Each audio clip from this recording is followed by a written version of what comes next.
Now, I'm going to give you a very naive story, and I know you'll all say, well, it's easy for him to say, so I'll say it first. Back in the early 70s, I did a series of radio shows on a radio station in New York, WBAI, and one in Montreal. And excerpts from these were made into a set of records.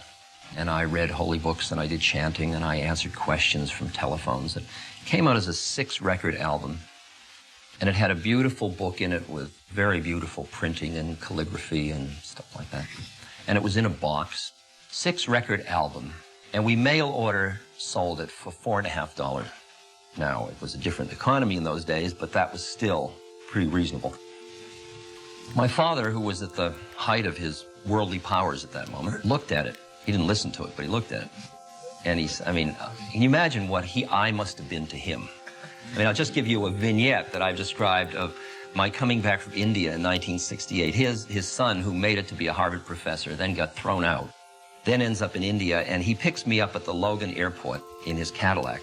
I am standing there, barefoot, in a dress, Indian outfit, with beads, a long beard and long hair, and a big musical instrument.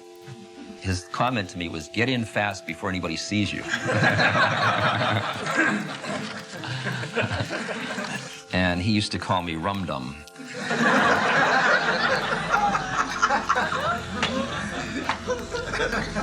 It's better than my brother. He called me Rammed Ass. At any rate, my father looked at this album. He said, "This is an impressive piece of work." I said, "Yeah." He said, "Only $4.50? I said, "Yeah." "Seems pretty cheap to me." I said, "Yeah." He said, "You know, it looks like you could get $10 for this." I said, "Yeah." He said, "Would fewer people buy it if you charged $10? I said, "No." He said, "You mean the same people would buy it for $10 as they're buying it for $4.50? I said, "Well, it cost us $4 to make and ship, and there's a 50-cent margin we put towards reprinting, doing something with." He says, "I don't understand you." He said, "Are you against capitalism?" I said, "No." He said, "I'm standing on it. Why would I be against it?" And I tried to figure out how to explain to him what my predicament was. He was a lawyer at one point. I said, "A few years back, you remember you tried a case for Henry?" He says, "Yeah."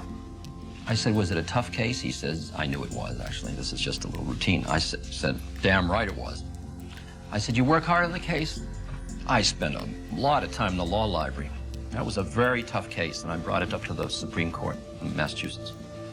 I said, "Well, you know, you've been known for a pretty good fee structure, and you did all that work for Uncle Henry. I bet you charged him a nominal egg." And he looked at me like I was out of my mind. He says, "What, are you out of your mind?" He says, "That was Uncle Henry." Of course I didn't charge him a big fee. I said, "You see my problem?" I said, "If you can find somebody that isn't Uncle Henry, I'll rip them off. My predicament is very simple.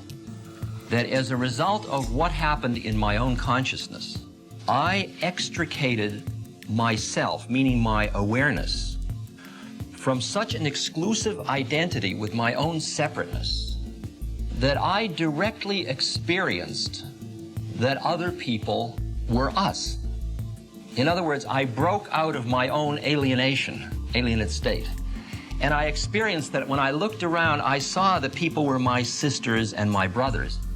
And if you'll give me license to just play at the edge of mysticism, I actually experienced the feeling that there was really only one consciousness in all of it, which is something now that physicists understand finally, coming at it from another point of view.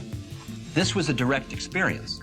So that if you look at planes of consciousness now for a human individual, there is one level at which you are a separate entity, and everything else in the world is it or them or other, in which you are very little and it's very big. And it's very frightening, and your biggest fear is your own death because you identify with this separateness and that thing can die. So a lot of your action is to ward off the threats to the loss of that separateness.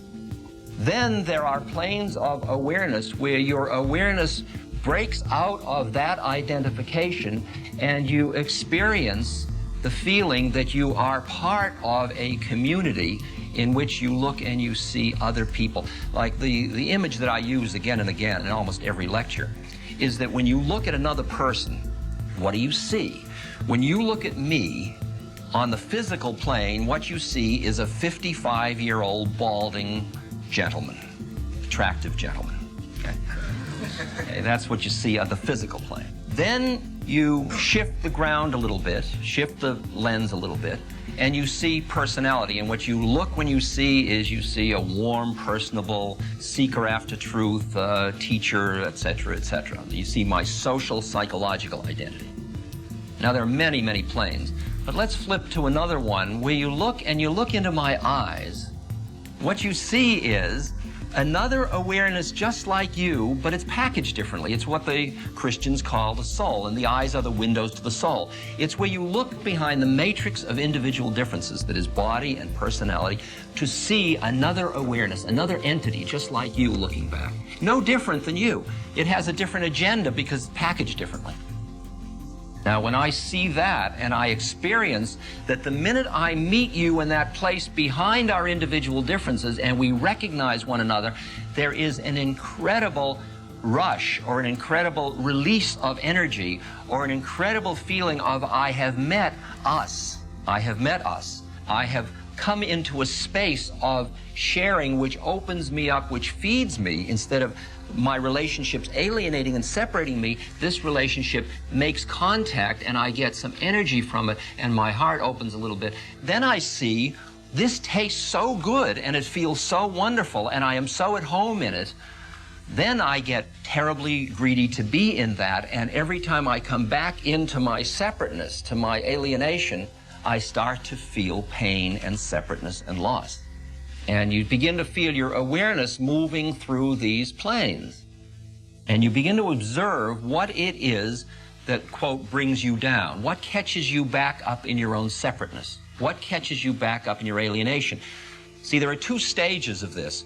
One is where you start to recognize that you are much more than you thought you were, that you were shortchanging yourself tremendously because your intellectual mind was treating you as an object because it thinks about objects. And you were so invested in your thinking mind that you couldn't escape this objective dualism, this kind of reality. And as you bring your awareness back out of it or acknowledge those parts of you where you have been out of it. See, the situation is that everybody gets out of their thinking mind all the time. They do it in sex, they do it in skiing, they do it in the headiness of a deal, where they so are immersed in the moment that they lose their separate sense of identity, and they transcend it and they feel alive and juiced and fulfilled by the moment. And that's why often people do things like surfing or skiing or motorcycling or something that brings them very close to the edge, because it engrosses them so fully in the moment that they transcend the models in their head that keep them separate, and they experience a connection to the universe, and they feel fed by it. They feel they're part of everything. You could think of it as addicting, and most people that are in business know how to get there through that edge of risk-taking and gambling, but they have ruled out other ways of getting there.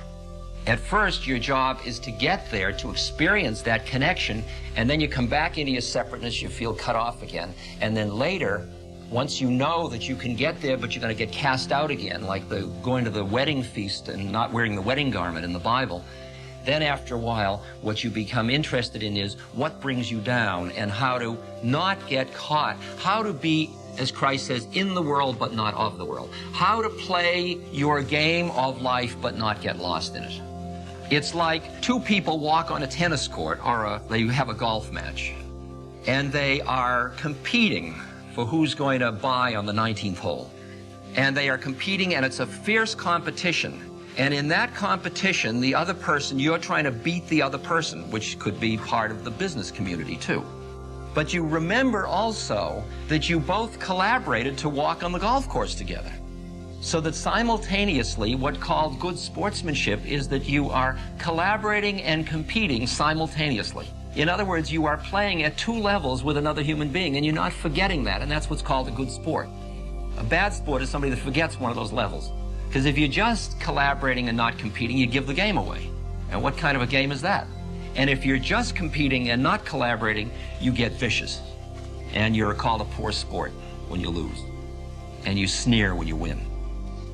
You're beginning to hear that the secret of the shift I'm talking about has to do with the nature of who you think you are.